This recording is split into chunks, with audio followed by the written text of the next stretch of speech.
So yeah, I start meeting with, Father Tom, but probably right before that, no, actually mid-February, I went and met Father Dat in person.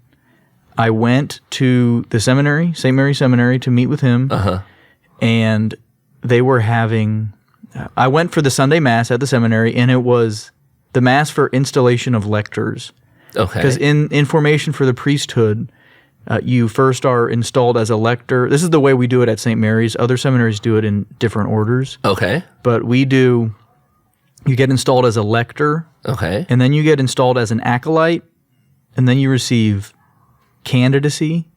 Okay. Which makes you an official candidate for holy orders. And then you're ordained a deacon, then priest. Okay. So I was going to a Mass at the seminary, and it was the installation of lectors. So it was all of the guys in First Theology being installed as lector, which means there's a bishop there doing it, saying the Mass, and installing them as lectors.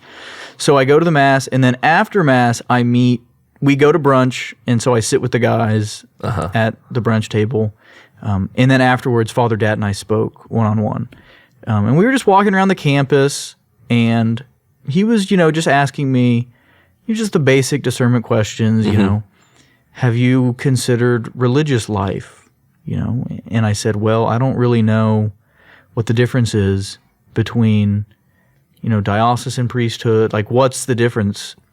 Okay. I didn't know any religious orders either. Okay. And so he gave me an analogy. I think it's a fairly common analogy, but I found it very helpful. He said, because priests that belong to religious orders, Dominicans, Jesuits, Norbertines, things like that, those priests have a special charism, right? So one kind of the Dominicans, study, they're preachers, and a lot of times they're teachers. Yes. So he said one way to think about this, Chad, is a diocesan priest, if you're going to compare priesthood to being a doctor, he said a diocesan priest is like a general practitioner. Okay. And a religious priest is like a specialist. Okay. Because as a diocesan priest, you get a little bit of everything. Okay. You're in a parish, baptisms, weddings, mass, funerals, confessions, anointings, everything. Yes.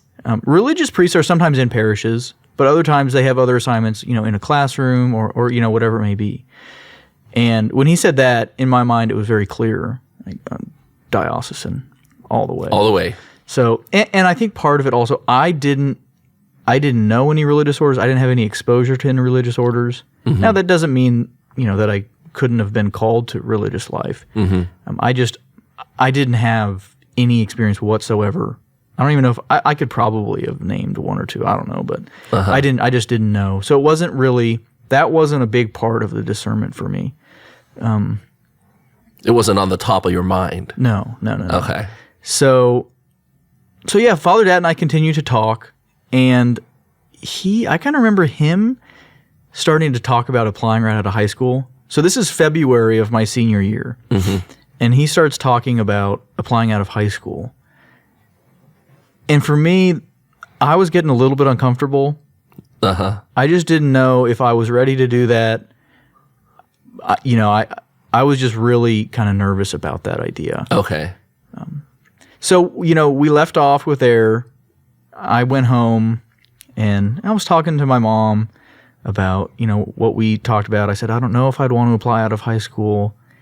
It seems kind of scary. I just wasn't ready for it. Because you weren't like Father Dat, because he said in his interview that ever since he was a child, he wanted to become a priest. So he was gung-ho after high school. Okay, I'm going in there. I wasn't like that at all. Yeah. I think for me, there were also still a lot of unknowns about what seminary would be like. If I went out of high school, would I also be going to college? Those basic kind of questions. Okay. So I was really kind of uneasy with the idea of applying out of high school.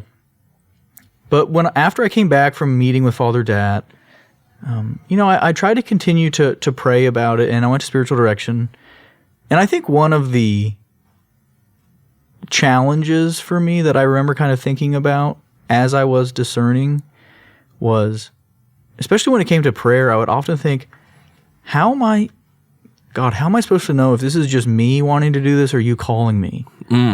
It's kind of a tricky question, and I think a lot of guys might have that. But for me, so that was kind of hard for me, because, you know, I wasn't hearing God's voice or anything, but I had this desire in my heart.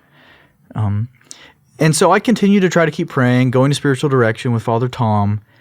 And probably about a month later, so in March, there isn't any particular event or moment that I can point to, but I just became comfortable with the idea of going out of high school. I was okay with it. Okay. And like I said, there's no one particular moment, one particular event that I can point to where I knew. It just kind of happened gradually. I think, this may be wrong, but I seem to remember the first time I actually said I was going to apply was at baseball practice. I think I told one of the guys on my team, I said, you know, I think I actually am going to apply. I think I'm going to do it. Did you play varsity? I did at Austin, baseball and football.